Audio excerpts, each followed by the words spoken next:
Today, Activision have released their most hated trailer yet and are on track for record-breaking sales. This is CheckPoint.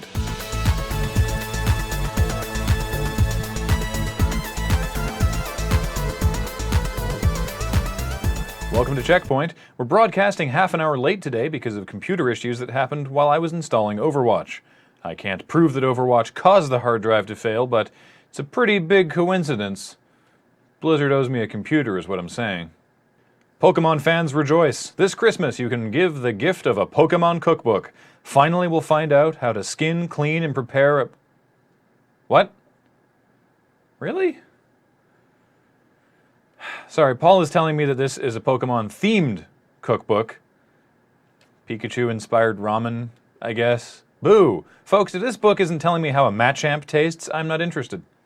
According to the latest round of rumors, the Nintendo NX might be a cartridge-based system. Considering how everyone would just rather download their games nowadays, and most disc-based games require you to download massive day one updates anyway, why not make it a vestigial cartridge instead of a vestigial disc?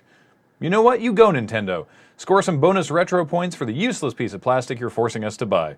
Why not just sell a fancy piece of cardboard that says, "Hello, IR game"? Sega is cracking down on YouTube IP theft of the Sonic Boom TV show as gently as their lawyers will let them. In a statement, they said they'll be sending some Sonic fandom YouTubers emails about removing certain content, but, quote, "Don't panic, we're not the kind of bullies that want to have your accounts damaged or your rings stolen just because you like the Sonic series.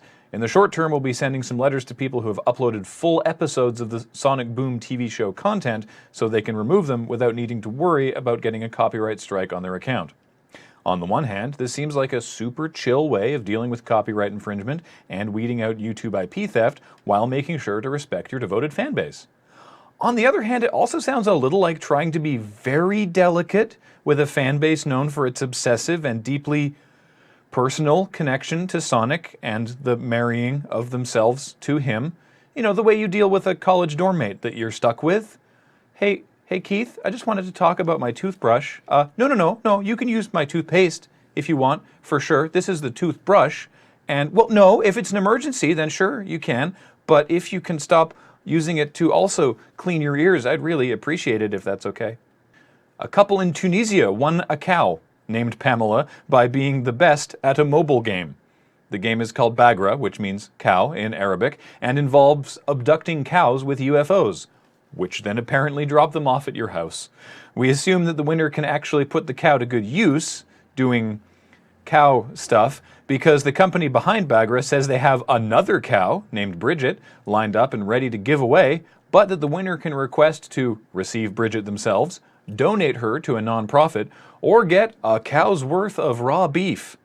No word on if the meat will actually be Bridget's, but I'm betting the developers don't have a slaughterhouse in their studio.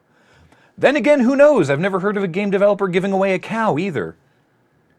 Looking for a name for your new crappy shovelware game? Why not check out Kickstarter's most popular list?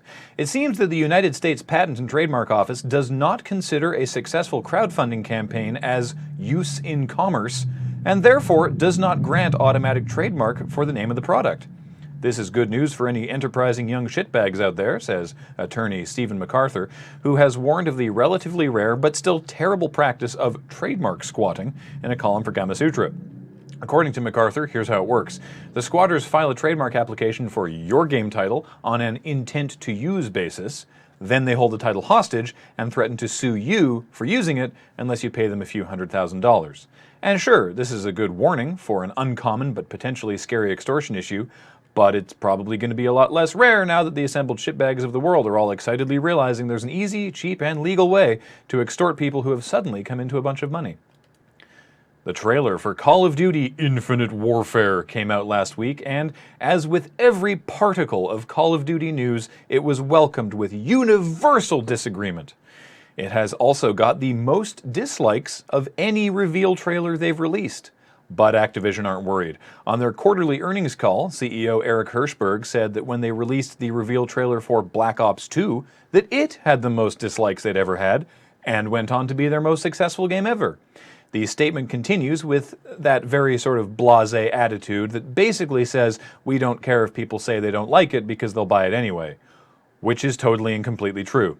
Remember the campaign to boycott Modern Warfare 2 over the dedicated servers kerfuffle? At time of recording, there are 1.3 million dislikes on the Infinite Warfare trailer. So Activision knows that's basically 1 million people that care enough about Call of Duty that they're going to buy the game anyway. 300,000 people who are just caught up in hating Call of Duty because it's cool to do, and then like a dozen or so people who are legitimately upset. This is the last Call of Duty they're ever going to make, right? Because it's Infinite Warfare. Like, this just goes on forever. I guess they can just continue the playground numbering system and just jump to infinity plus 1.